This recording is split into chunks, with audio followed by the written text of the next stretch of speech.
football's grandest prize. And at times, the Sugar Bowl sounded more like Pittsburgh's own Three River Stadium.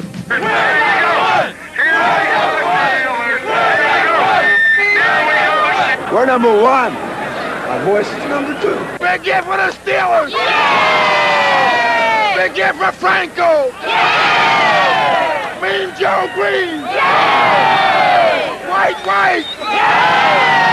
Big cheer for Chuck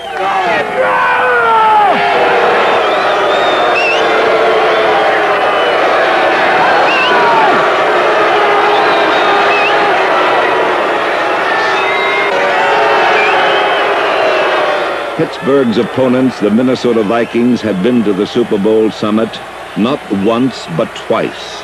And in the hard history of this game, the team with the most experience has always won.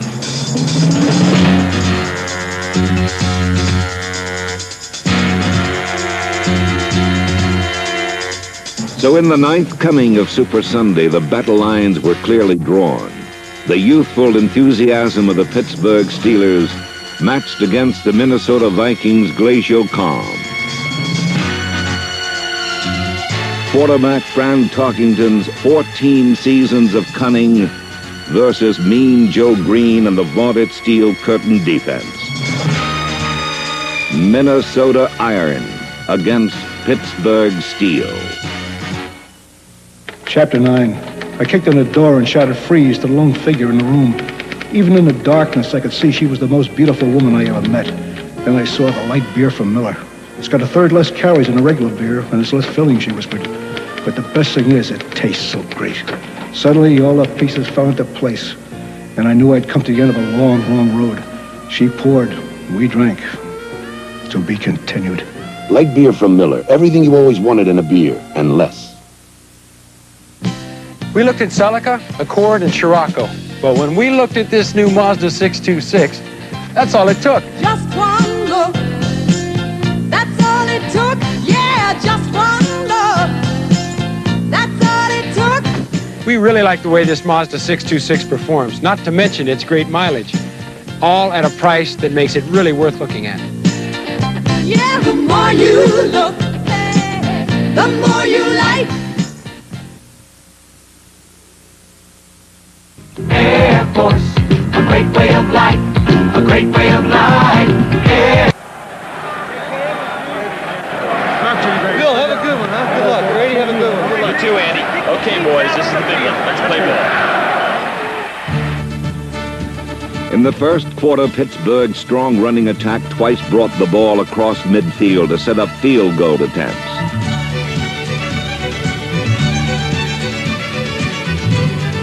But both kicks failed. On the first, Roy Girella hooked the ball wide. This failure set the tone for the kicking performances of both teams for the entire game.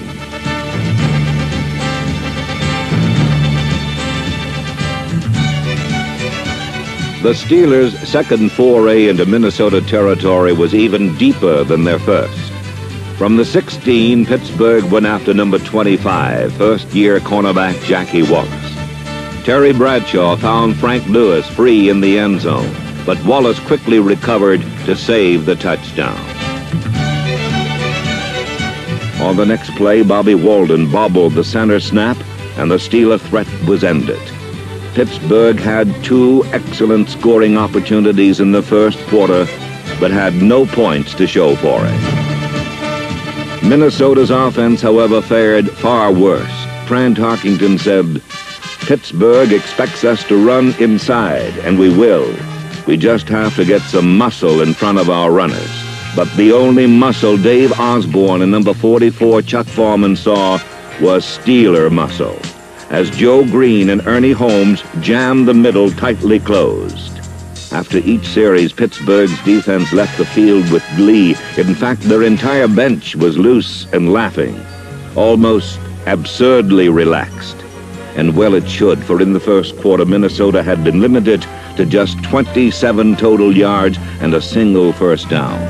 The steel curtain defense had decisively taken command of the game. In the second quarter, Jackie Wallace continued to be challenged by the Steeler offense. but the young cornerback responded with gusto. Wallace had a reputation for mistakes, and Pittsburgh picked him as a pigeon, a target to probe. Terry Bradshaw had tested him short and now tested him long, but Jackie Wallace, among all the well-known names on the Vikings defense, played the finest game of his brief career. Pittsburgh discovered the presumed weak spot just wasn't there.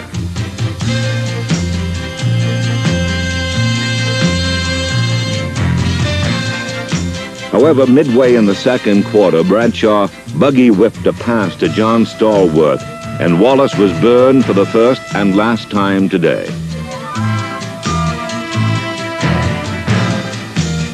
The 22-yard play was the longest of the game so far, but its real importance was in the field position it gave the Steelers, for the Minnesota defense soon clamped down and forced Pittsburgh to punt.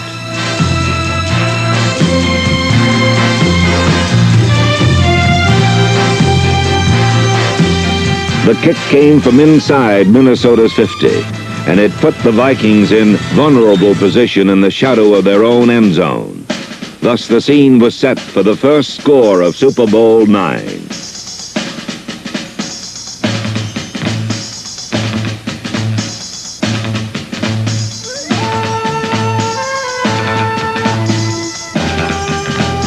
It was fitting that the Steel Curtain defense was responsible for the first score in this game, for all afternoon they manhandled Minnesota's offense. Pittsburgh set a Super Bowl record by bankrupting the Viking running attack. The incredible total was merely 17 yards gained against them. On the scoring play, Dave Osborne never saw the ball, which accidentally was kicked goalward by the golden shoe of L.C. Greenwood.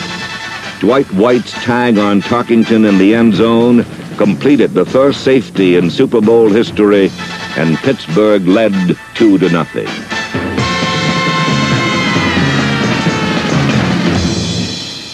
Now, with time in the half short, the Vikings came roaring back on the arm of Fran Tarkington, and for the first time today, drove steadily downfield against the Pittsburgh defense.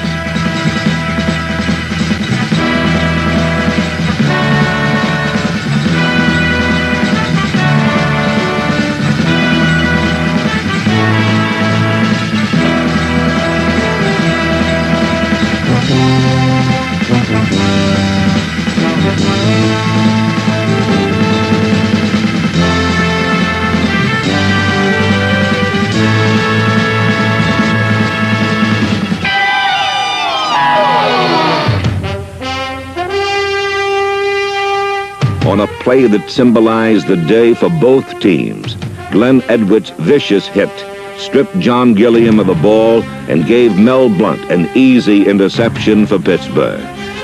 This was perhaps the most crushing blow of all, for instead of a Viking first down on the 5, the Steelers controlled the ball again.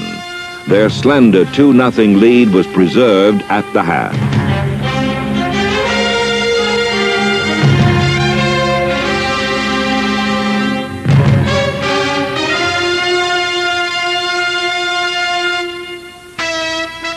Despite their mistakes and the absolute dominance of Pittsburgh in the first half, the Vikings were only 2 points down and would receive the second half kickoff.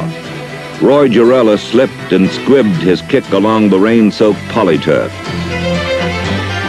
But Viking veteran Bill Brown, number 30, couldn't handle the wet kick, and Pittsburgh had the biggest break of the game, the ball in great field position on the Minnesota 30-yard line.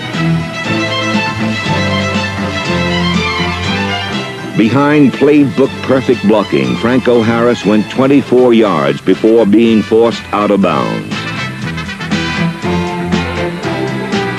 Then, as number 72, Jerry Mullins, buried Wally Hilgenberg, Harris swept left and was free. The first touchdown of Super Bowl IX increased the Pittsburgh lead to 9-0. Though he seemed like a Sherman tank in a Steeler suit, Franco Harris was not an army unto himself. He had a lot of help from his friends. Pittsburgh's forward wall dominated the line of scrimmage by completely obliterating Minnesota's legendary Purple Gang.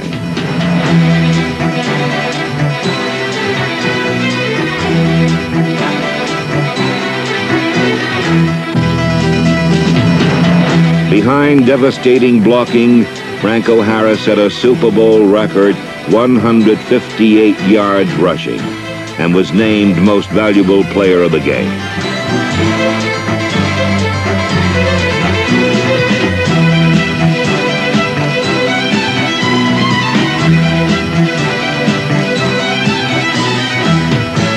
While the Vikings' defense was discouraged, the Viking offense was puzzled.